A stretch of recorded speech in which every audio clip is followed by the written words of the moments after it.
Salve, salve camaradas, sejam bem-vindos a mais um audiozine Impactos. Não deixe de inscrever-se em nosso canal, deixar o seu like e opinar sobre o assunto abordado. E no episódio de hoje, Efeito Colateral, segunda edição. Cultura Sound System. Um Sound System é, a grosso modo, um potente sistema sonoro controlado por sua respectiva equipe de seletores, DJs e operadores. O grupo faz a seleção musical, equaliza o áudio e anima o público, geralmente introduzindo, interferindo e improvisando sobre as músicas. Mas é impossível transmitir o verdadeiro significado sem um aprofundamento na história e na cultura que cerca este termo desde os anos 40 na Jamaica. Lá pela segunda metade dos anos 40, sistemas de som começaram a substituir as big bands, que sonorizavam os bailes em Kingston, com ritmos caribenhos, como o mento. Os discos de R&B se popularizavam na época e chegavam dos Estados Unidos principalmente através de viajantes ou daqueles que voltavam de uma temporada de trabalho na América. Por razões econômicas, trabalhar com música mecânica passou a ser mais interessante do que arcar com os altos custos de uma orquestra numerosa que facilmente consumia todo o lucro do produtor.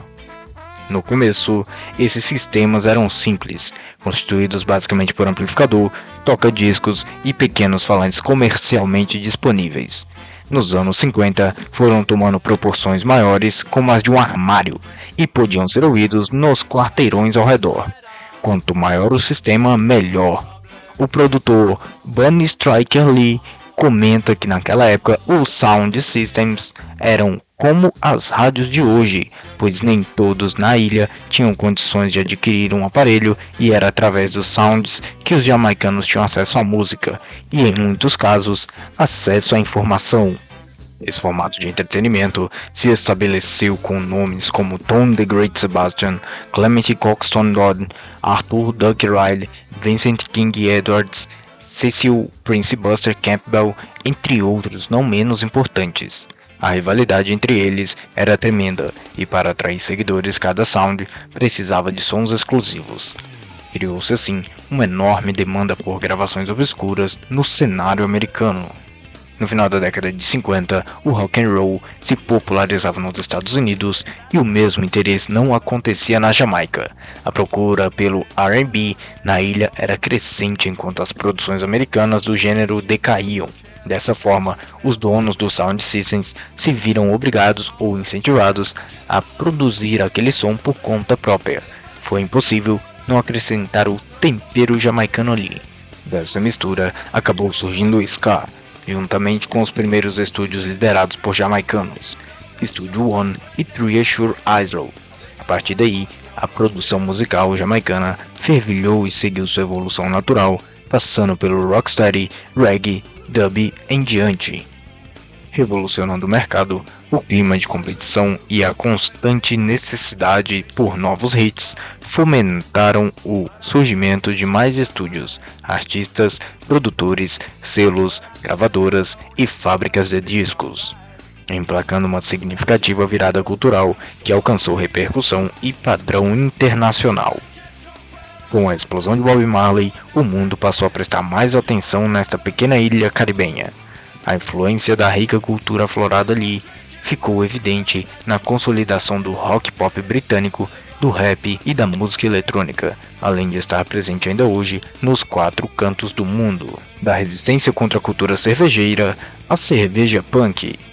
Não é de hoje que a cultura cervejeira vem tentando devagar e sempre ser implantada no Brasil.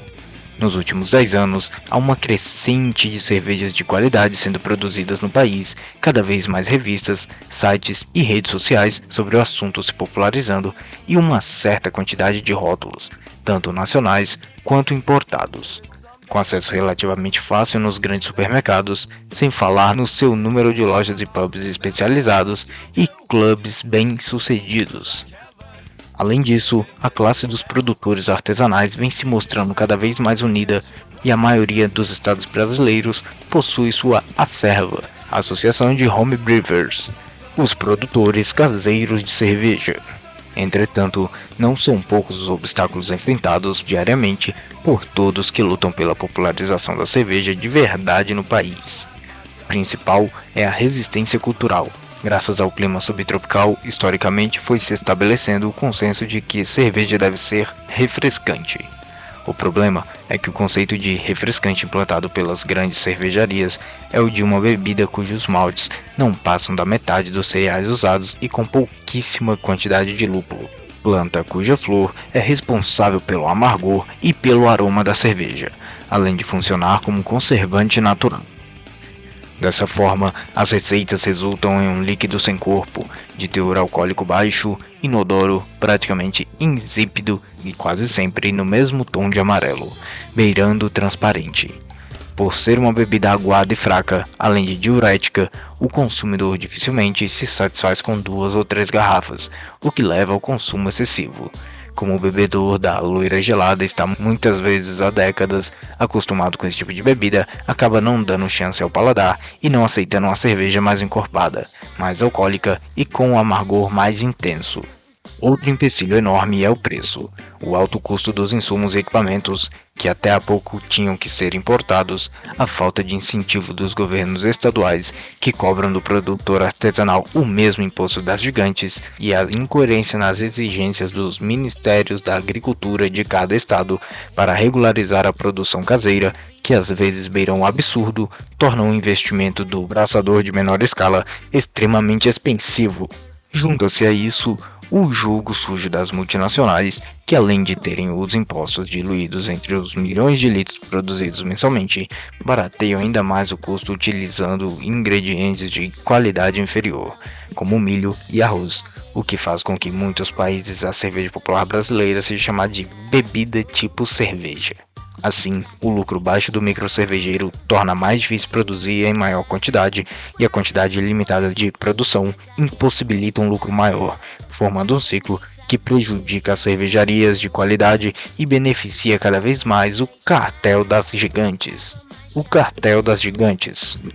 A popularização de bebidas de baixa qualidade, porém, não é exclusividade do Brasil, tampouco de países sul-americanos.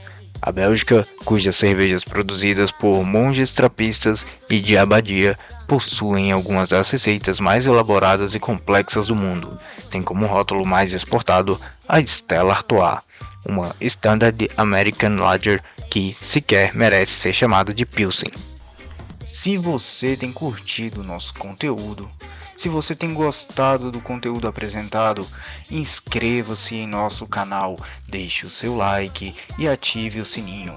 Somente assim saberemos se o nosso conteúdo está sendo válido e se vocês estão gostando do conteúdo que está sendo apresentado.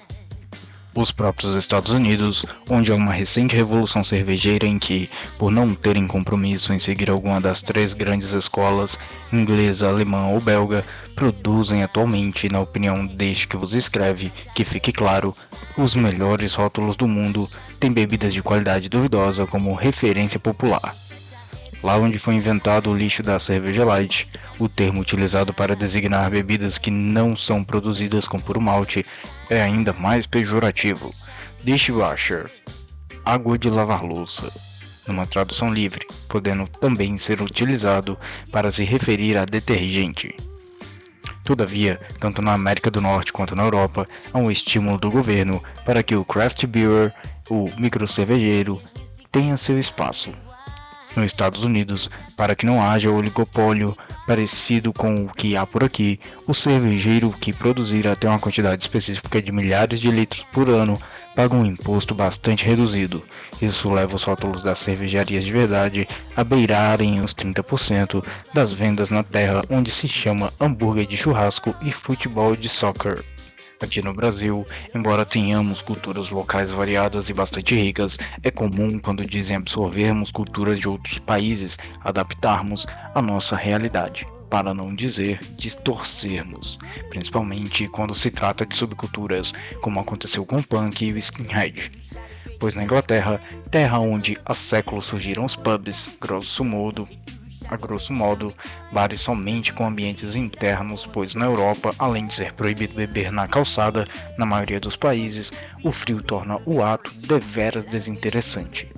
É possível beber cerveja de verdade a preços justos.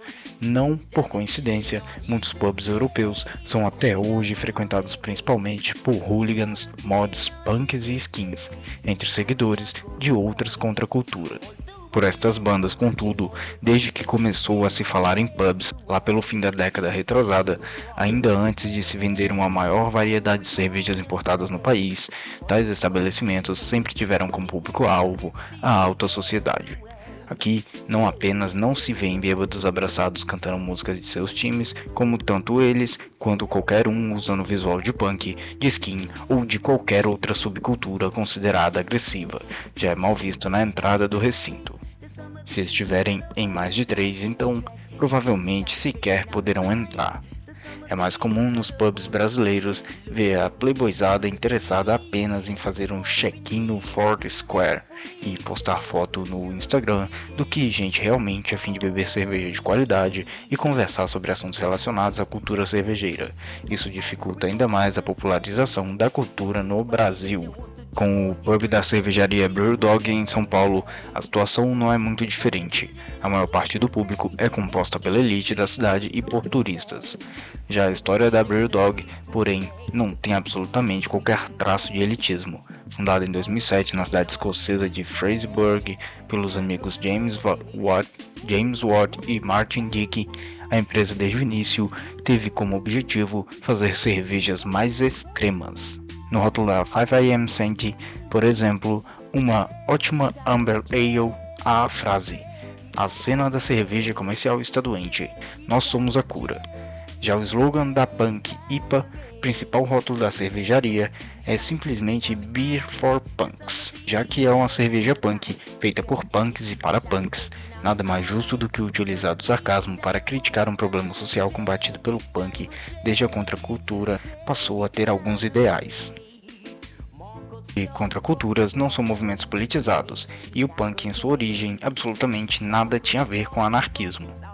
Embora a União Soviética tenha sido uma das principais forças dos aliados na Segunda Guerra, a Rússia é hoje um dos países onde há maior concentração de neonazismo e xenofobia, como podemos ver manifestado inclusive em alguns trapos de torcidas russas que vieram para a Copa no Brasil. Não por acaso, o índice de popularidade do autoritário presidente ultranacionalista Vladimir Putin entre o povo daquele país atingiu 86% no mês de junho, enquanto a insatisfação baixou de 34% para 13%, pois foi debochando da homofobia de Putin que não chegou a estimular que a onda de agressão a homossexuais no país continuasse, mas ignorou completamente que Watt e Dick criaram o Double IPA, Hello, my name is Vladimir. No rótulo, desenhos da mesma foto de Putin sobre fundos de diferentes cores em estilo semelhante à clássica imagem pop art de Marilyn Monroe pintada por Andy Warhol, à época uma crítica ao quão vazias as celebridades podiam ser. Nas peças publicitárias da cerveja, além de imagens satirizando a masculinidade de Putin, há o texto: "Olá, meu nome é Vladimir, eu sou uma cerveja para machões que montam sem camisa em cavalos enquanto portam facas. Eu sou uma cerveja para marcar os Jogos Olímpicos de Inverno de 2014, mas não sou para gays. Amo homens robustos lutando no judô no tatame ou pescando em suas sungas. Então, eu sou a cerveja para você." Os criadores da cerveja afirmam que 50% do lucro obtido com esse rótulo será doado para, segundo eles, instituições de caridade que apoiam indivíduos que desejam se expressar livremente, o que eu acredito que sejam organizações de amparo a vítimas de homofobia. No Brasil, nós, adeptos da cultura da cerveja de qualidade, ainda estamos longe de vencer a guerra contra o suco de milho, mas uma boa forma de começarmos a vencer algumas batalhas e voltar mais atenções para as cervejas de verdade é nos inspirarmos nos escoceses. E além das braçagens coletivas e ciganas que já vem rolando há algum tempo, produzirmos também cervejas beneficentes, já que o mapa impede a maioria das homebrewers de ter qualquer renda com sua produção, o que dirá lucro para ser doado. Cervejas que pelo menos façam com que o consumidor reflita sobre alguns problemas sociais enquanto bebe. E para os skins e punks que fazem questão de pagar de podrões e acham que cerveja é tudo igual, lembrem-se que a bebida que faz misfits do business se sentir bem depois de entrar no pub emputecido por ter visto seu time tomar 4-1 é nada menos que a Guinness. E aqui, desde 1980, arranca do pequeno Buster, do Bad Manners, declarações de amor dignas de dar inveja a qualquer hood girl apaixonada. Não é uma cerveja qualquer, e sim uma Special Brew. E entrevista com a banda Arroto. Para essa segunda edição do Zine, conversamos com o Cid da banda carioca Arroto Street Punk, que nos falou um pouco da proposta da banda do álbum e sobre a cena no Rio. Inicialmente, gostaria que vocês apresentassem a formação atual da banda e suas respectivas funções.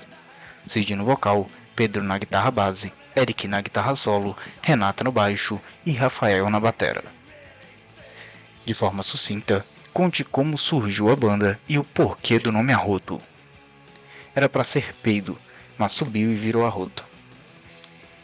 Quais são as grandes influências da banda e como é o processo de composição?